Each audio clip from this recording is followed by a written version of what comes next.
Takže budeme si robiť spolu huvaču.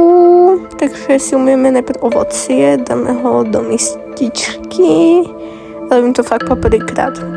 Takže dáme si tam ladík poriadne, aby to bolo studené.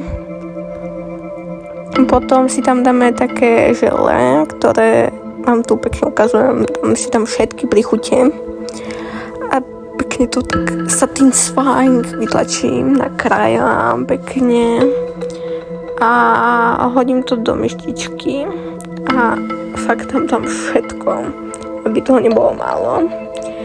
Máme tu jahody, kokos, ktorý chutil zaujímavo. Potom tu mám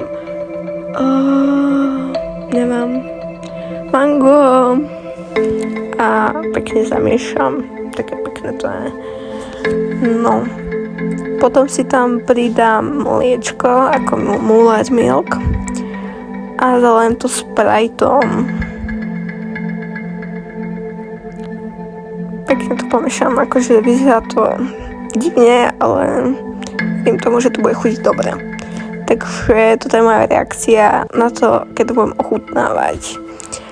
Akože actually bolo to celkom dobré, moje pocity, akože fakt. Myslela som si, že to bude horšie, ale je to fakt dobré, actually fakt. Takže tak je to dobré. Takže no. Moje reakcie také najlepšie. A papa guys.